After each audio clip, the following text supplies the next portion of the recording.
Hello fellow Good Omens fans, and welcome to Ranking Every Character, Part 2. In this video, we'll be taking a look at and ranking every character in Season 2. Last time I ranked all of the Season 1 characters, which you can check out here. There will be some characters that are on both lists, such as Beelzebub. I've included even minor characters as long as they had speaking parts, because some of those characters are just too interesting to ignore. You better pop off and get it now, hadn't you? Oh, he seems nice. As with the Season 1 characters, I'll be ranking them on how much I enjoy them, which includes the writing, the acting, how much they made me laugh, or how much they intrigued me. I know opinions will vary, so please feel free to rank them in the order that you think is correct, and let me know down in the comments section below. Well, I don't want to keep you waiting, so let's get started.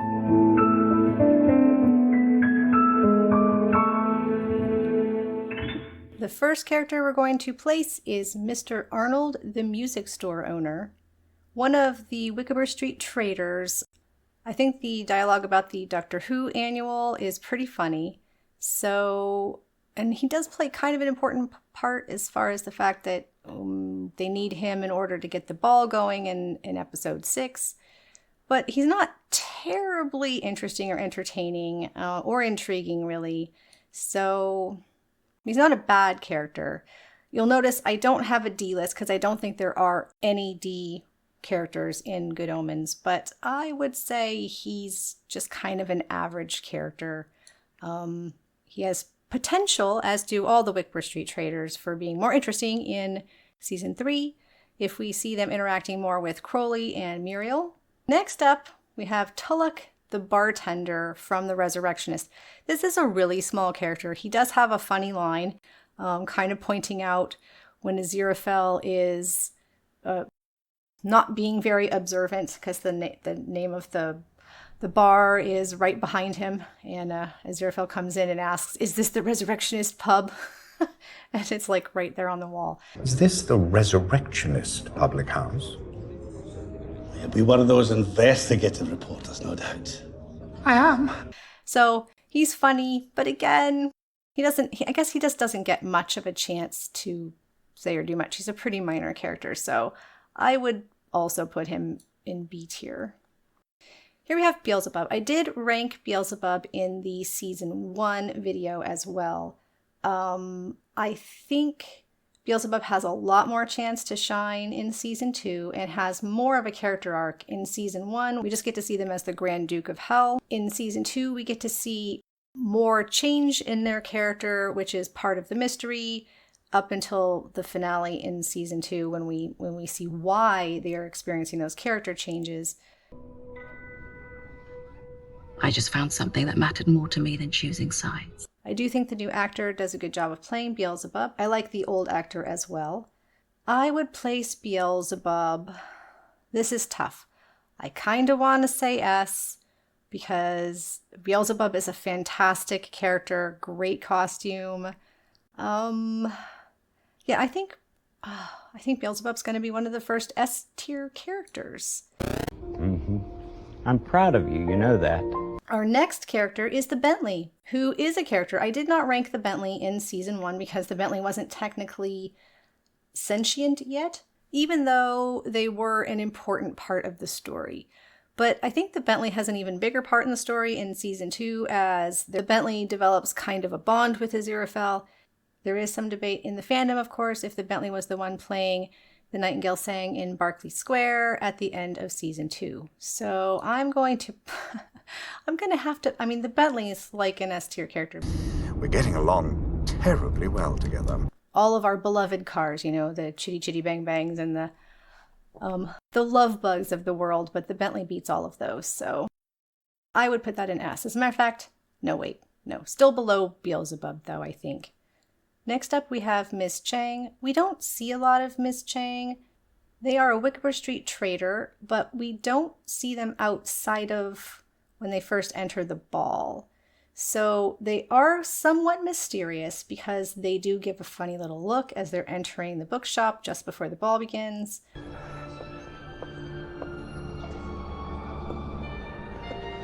There's something of a mystery around this character, but it's not built up very much.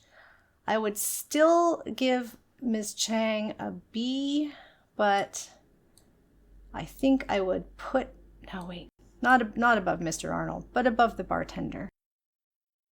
Then we have Dagon.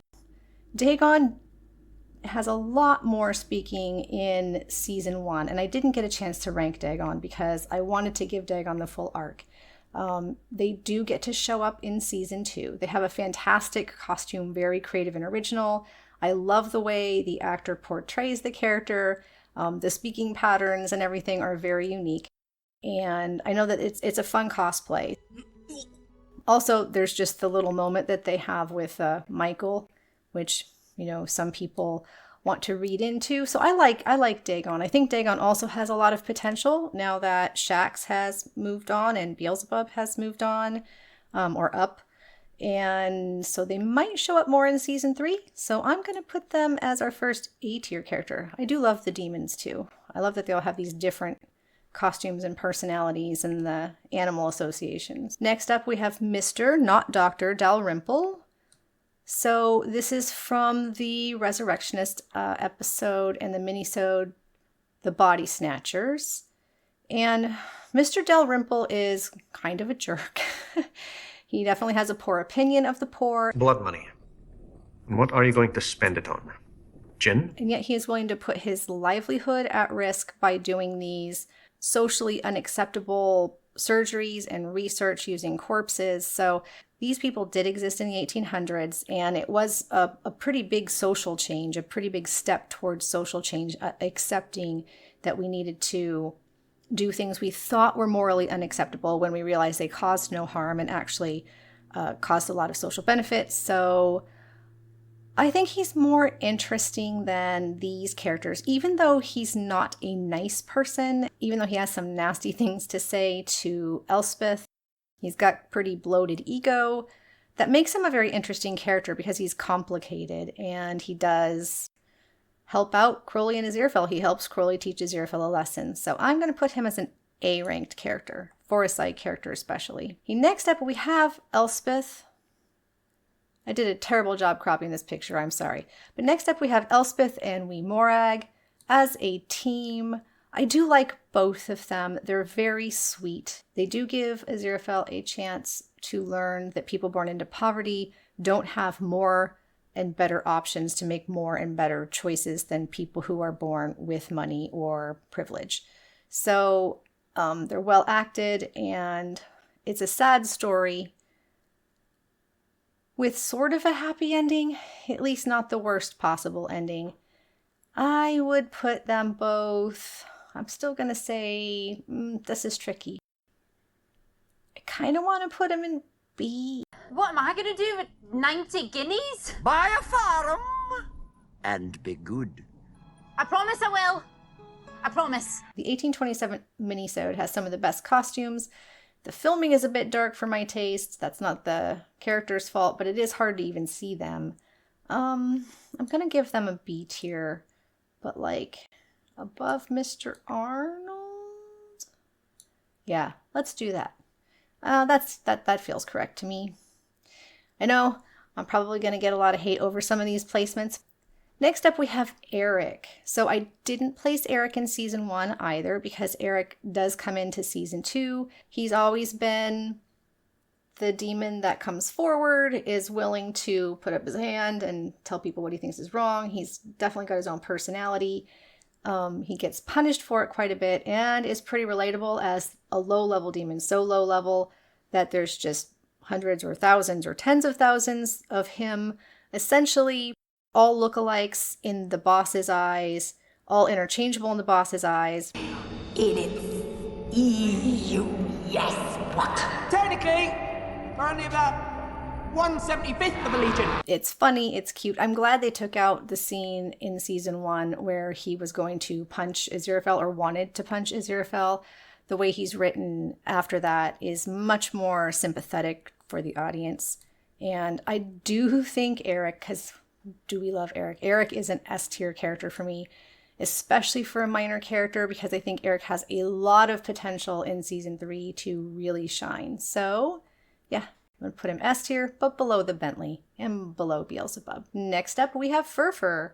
Another fan favorite. I do think, again, has a lot of potential in season 3 to see more of their character. They did have some kind of relationship with Crowley prior to the fall and during the battle in heaven. So let's place FurFur. I think FurFur goes in A, but above Dagon. I'm probably going to get some hate for this. Some people are going to think FurFur is an S tier character. I just don't think, even though the line is very funny when they're there in 1941, and he does have quite a big role in that specific mini-sode in 1941, I just don't think he's had enough quite to move him into S tier.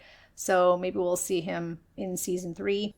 The next character we're going to rank is Jim, or Gabriel, or Jimbreal if you prefer. I am not including Gabriel as a separate character, as Jim and Gabriel are at least ostensibly the same character by the end of season 2. So I mean, I loved to hate Gabriel in season 1. He's a pretty one-dimensional jerk, though. Everyone's had a boss like him. But in season 2, he gets a lot more nuance, a lot more depth. We get to understand a little bit about why he was the way he was and the ways that people like him can change and grow, which I think is a wonderful concept. Don't tell me. I won't. It's Saraqael. Yes, I knew that. Of course it is. Gabriel is given quite a lot of credit for the change that they are able to make through love. I would definitely put Jimbreal in S tier, and I'm gonna put him above Eric. Oh my gosh, above Beelzebub? I'm not. This makes me rethink where I want to put the Bentley, but that's just because the Bentley is cool. But I really think, yeah, let's put Gabriel, Jimbreal at the top of the S tier for now.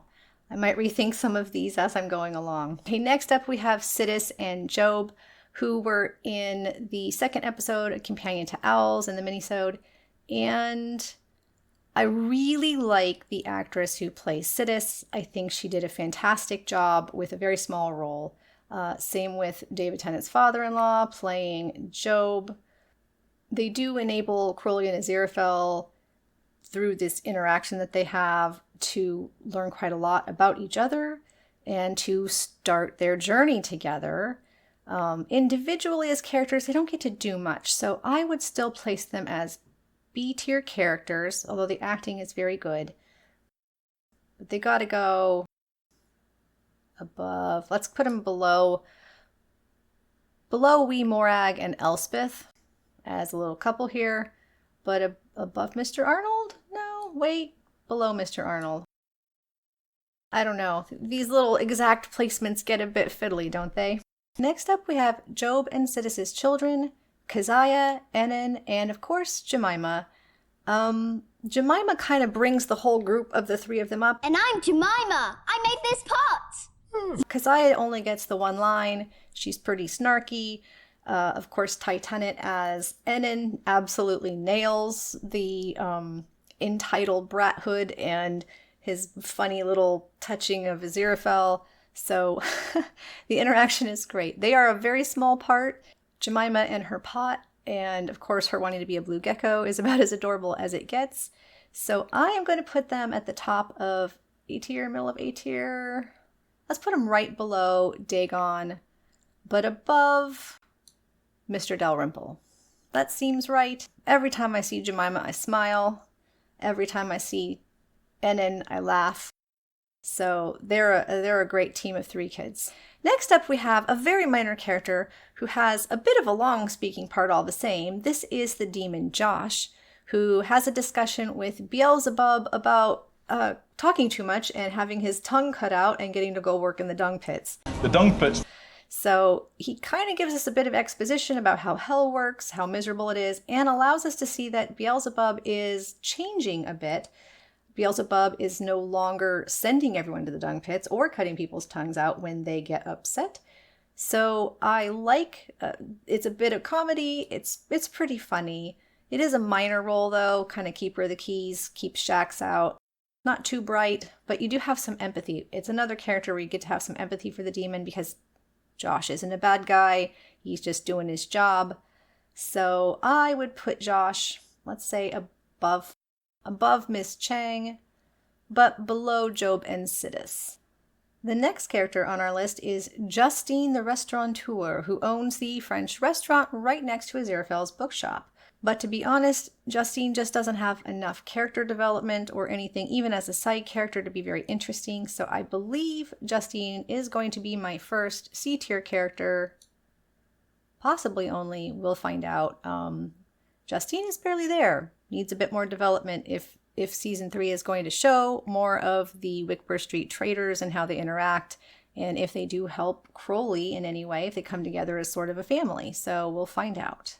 Next up, we have the record shop owner, Maggie, who plays a very vital role in season 2. So, Maggie grew on me. I don't think I loved Maggie or Nina so much the first time I watched season 2. I did like her more as I did rewatches. So, let's see. This is really kind of a tricky one. I would say she's an A-tier character.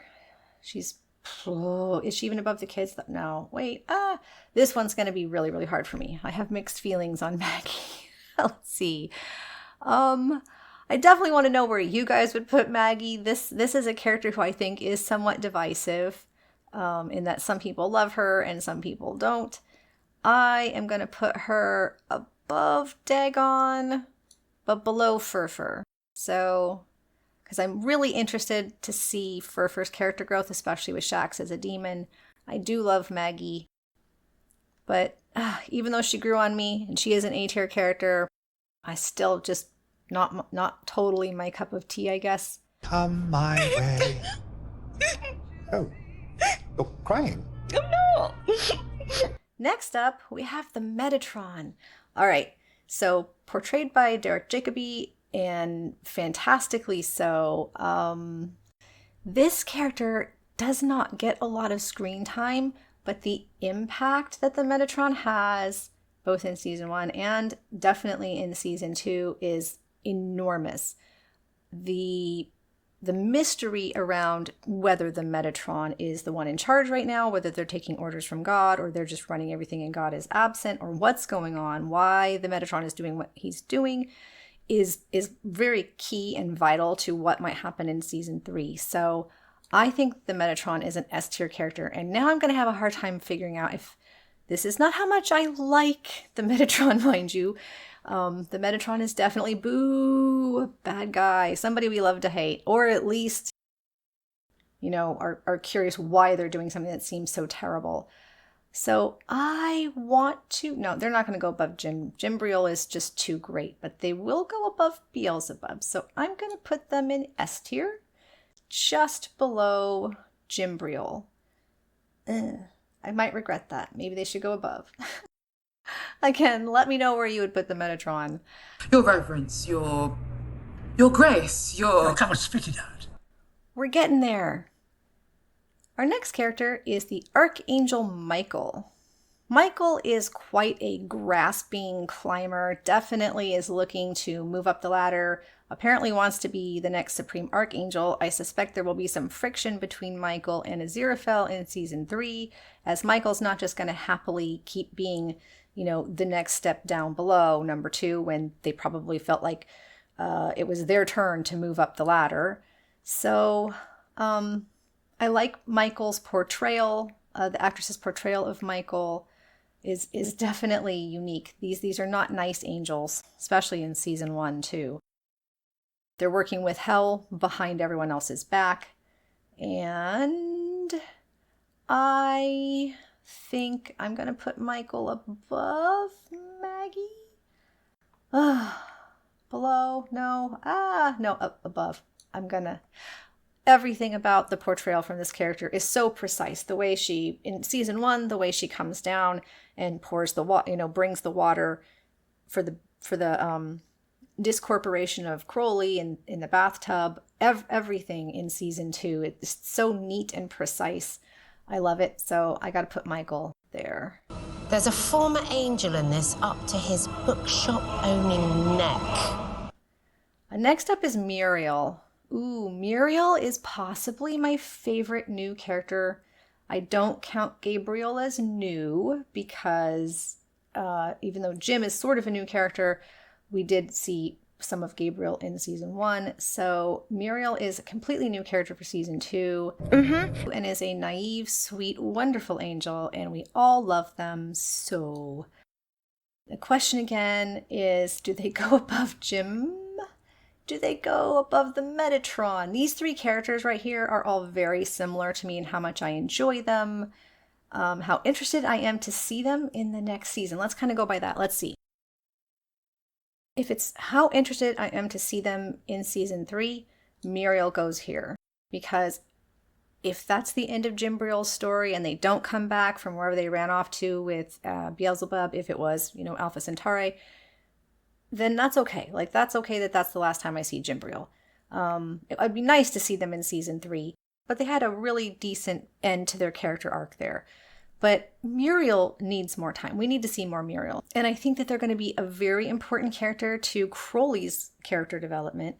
So I'm going to put Muriel at the top of S tier. Yes, I think I'm happy with that. And hopefully no one yells at me about it.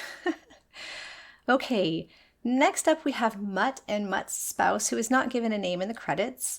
I do actually think, especially Mutt's spouse, Mutt doesn't get a lot of dialogue except to sort of complain that he can't go to the ball. Mutt's spouse gets some hilarious bits of dialogue at the ball. It is seldom indeed that our little village has the fortune to welcome one so amiable, so genteel, and if you will allow me, sir, so well made. Just really an adorable character, so I actually like them. I'm going to put them just slightly, oh boy, so somewhere here. They're a good average character. I'm going to say right around the Josh, the demon, kind of the same sort of level of role. Funny line, get to show a little bit of character development. Yeah, let's just put him there. Poor Justine, all by herself down here on tier C. All right, next up we have Nina. Oh boy, Nina's another character that grew on me and did grow on me quite a lot because I found her grating and annoying the first time I watched the show. If I owned a record shop, I'd be more worried about people breaking in and leaving more records behind. I know that there's supposed to be some corollary between Maggie and Nina and Crowley and Aziraphale. Crowley's antagonism is funnier, it's more charming. Nina's comes off as just kind of unpleasant and not well written. Also, Crowley and Aziraphale, of course, have a millennia-long relationship, so when they tease each other, when Crowley says things that seem almost mean-spirited about Aziraphale, we know that they're actually said so in affection, and it's harder to get that out of someone when we don't know. Like, Nina doesn't know Maggie, so when she says kind of nasty things about her record shop, it just comes off as sort of mean and dismissive. So not for the actress's fault, but more for the writing, how they tried a little too hard to make her a little, too much the mean girl. I'm gonna put her, oh no, I can't put her in C. She's not like that badly written. Let's put her at the top of B. I just don't enjoy them very much, and that's part of what this whole tier ranking system is about, right? I do expect I'm going to get yelled at about that one. All right, to sort of soothe bad feelings, let's go to the next character, who is the plants. I did put the plants as a character because in season 1, they are definitely like sentient, and in season 2, Crowley sort of treats them like his pets. He definitely wants them to be taken care of. He moves them around. He's not just leaving them anywhere. They're about the only thing he cares about aside from the Bentley and Aziraphale, so we all do love the plants. Now, they didn't get a lot of screen time in season 2. They have some hilarious stuff in season 1, and of course they are part of the book as well. And as just a plant lover myself, I did really want to rank them. So I'm going to put them above the bartender, above Miss Cheng, above... Oh boy, am I going to get yelled at for putting plants above people at all? Do we want to see more of the plants? The plants are definitely going to help Crowley through in season 3. He needs his plants. Yeah, let's put him there. Somewhere in there. They probably deserve higher ranking, even though they're sort of a side character, because they are very funny. Just the idea that there were some stagehands just back there shaking the plants in season 1 is very funny. So, but yeah, I think that's a fair place to put the plants. Next up, we have Miss Sandwich, who is the proprietor of the Working Ladies next door on Wickham Street. She is absolutely hilarious. Like, everything about her portrayal and her writing, it's very modern, very sex positive, as Miss Sandwich says, sewing on buttons and so forth. So, I love Miss Sandwich. Every time she's on screen, she makes me laugh. So I'm going to put her, that's kind of crazy. So for a side character who we don't get a lot of, she's H.E.R. She's got to be above Dalrymple. This gets above Dagon, mostly because I don't think Dagon's got enough screen time. Dagon could definitely move up. But above Maggie? I mean, that seems kind of silly. Maggie's like a main character in season 2. But again, this is about like how much I love them, how much I enjoy them. Still okay. That seems fair. I'll put her there. In between Dagon and Maggie. Yikes. I'm not even sure about my own placement. I don't know how you guys feel about it. Next up, we have another new character for season 2, Saraqael. Another angel who isn't portrayed as a jerk. They aren't as grasping as Michael and Uriel, but they aren't quite as nice as Muriel. So Saraqael seems to be a very devout angel, one who really believes in the mission, believes in God, believes what they are doing is the right thing. So I like Saraqael. She is coded, as some people say, in an Aziraphale way. She wears a lot of the plaid. She is also wearing her angelic signet ring on her wedding finger, which I think is interesting. Reminds me a bit of nuns with the idea that she's married to God or married to the beliefs. So I like her. I think she's devout, honestly devout. She's not just there for the power. I think she might be an important character in season 3. She might be one of the characters that helps Aziraphale with whatever he needs to do, an ally for Aziraphale essentially in season 3. So I like her a lot. I'm going to give her A tier up here with Michael, because I think that some of the angels and demons really are the most interesting. I think they're about equal with Michael. Drop her there in A. All right, next comes Shax, who is portrayed by the fabulous Miranda Richardson, who did a great job doing Madame Tracy in season 1 and has this whole new role of Shax in season 2. And I love Shax. Shax is funny. She definitely allows character growth for Crowley as we see him sort of mentoring and teaching her how to behave on Earth. She's grasping and devious, but also open to new ideas. So she's kind of a mystery if her character will kind of go down a darker road or if she has some sort of shot at redemption in season 3, assuming we even see her in season 3. I do hope we see Shax and FurFur in season 3. So I think she's an A, top of the, maybe S. No, wait, yes. Okay, yes, S. Now I'm trying to figure out where to place her on S now that I'm feeling it out. I haven't thought about any of these before. I try not to think about them. I just clip off this clip art of the characters and then makes me think I should probably think about it before I sit down to film this video. But I want it to be sort of an authentic experience where I'm feeling it out as I go here. I love Shax. Also, her costumes are great, as well as the acting. So, and the writing. It's very smart and funny. The one-liners are very clever. Sarcasm, yes? Yep. So I'm going to actually put her up here, right around Beelzebub, I think, is the right place to put Shax. Next up, we have Uriel. Uriel is marvelously played in season 1 and season 2.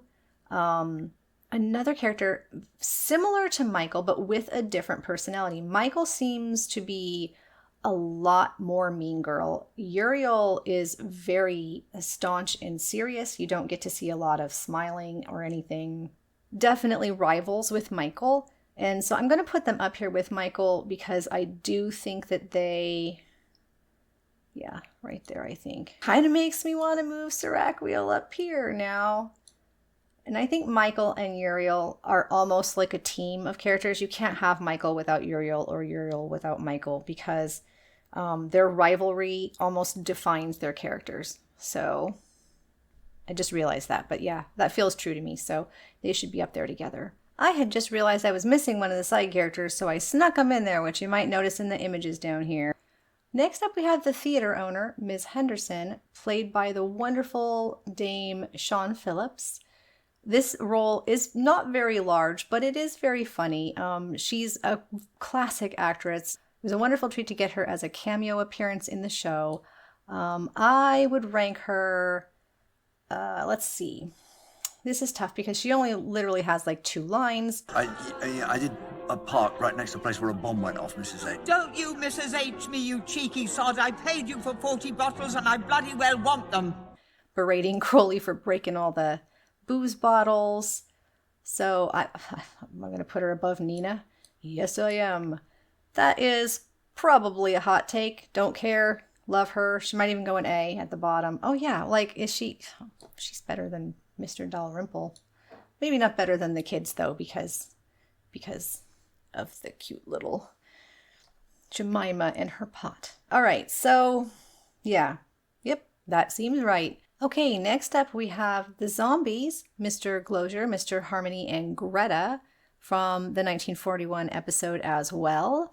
These characters are not very well liked by a good portion of the fandom, and I understand they feel a little out of place, the grotesqueness of the zombies. They do play an interesting role. They're more interesting in 1941 alive than they are as zombies, in my opinion, in the second season. I really don't like them either. I do have a feeling we will be seeing them again in season 3, or at least that they will allude to something in season 3.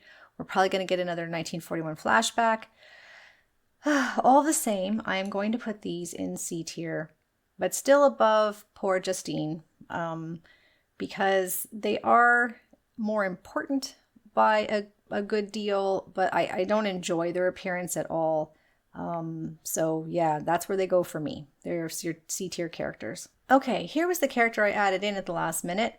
Pat, the magic store owner. Now, Mutt owns the magic store in the present day. Pat owns the magic store in 1941 and goes to quite some length to display certain tricks to Aziraphale, and ends up selling Aziraphale, of course, the magic bullet catch trick. And I think it's a pretty entertaining bit. They also have that sort of Easter egg with the Nightingale box that Aziraphale turns down. No. I'm afraid that's not for you, sir. What about this? Well, no, it's all right. I found my showstopper. How much is it? It's a pretty lively role. Still, like, it's not an annoying role like I feel like with the zombies, or a nothing role like Justine. It's more like the bartender. Little funnier, little bigger role than the bartender. So let's go 1 up. Yeah, that seems like the correct place to put that. Okay, and last, but 100% not least, of course, we have Crowley and Aziraphale. Now, I did consider going over each of them separately, but as has been noted, they are a unit. There is no Crowley without Aziraphale. There is no Aziraphale without Crowley. They are a pair, a group of the 2 of them. So that's how I'm going to place them. So here you can see I sort of snuck this in because, of course, they get their own tier. The ineffable tier. Nobody else gets up there but Crowley and Aziraphale. If you feel like that was cheating, I'm sorry, but that's why the top of the screen was cut off this entire time. So yes, I have a special place in my heart for Crowley and Aziraphale, and I think probably a lot of you do as well. Are you sure, Angel? Yes, quite sure. No one will have noticed a thing. So that's my entire ranking all the characters from Season 2, Good Omens. I really hope you enjoyed it, and I do hope you let me know what you think about the rankings, where you would have placed different characters, and if I forgot anybody, please leave me a note down below. For all of the many new subscribers to my channel and new viewers who haven't seen me before, hi! I don't do a lot of these direct face videos. I'm not really great at them. I do them occasionally, this sort of thing. I have run a talent show earlier this year. I plan to do another one next year, and I really hope to see you there for that. That was a lot of fun. It was a 7-hour live stream. We'll make it a little shorter this time, probably break it into 2 different live streams. So we'll have like a round 1 and a round 2 for the talent competition. We have a lot of other things planned going on our Discord server, but also here on the channel. As a matter of fact, speaking of that, I want you to stay tuned for October 1st, where I am planning a very special event I'm calling 31 Days of Good Omens. And it is a fan campaign where I'm hoping to get fan enthusiasm and activity up, built around the show, so that we can show Amazon how much we love this show and that it will translate for them into, you know, the money, because that's what they care about. And that's going to be mostly doing a watch campaign and doing an email campaign and also a letter writing or postcard writing. All of that will be explained in a video I plan to release on October 1st. So keep your eyes open for that. And October is going to be a really, really active month for this channel. So if all that interests you and you're not subscribed yet, please consider subscribing to the channel. And if you are subscribed, thank you very much. And I hope to see you all very soon in the next video. As always, thanks for watching!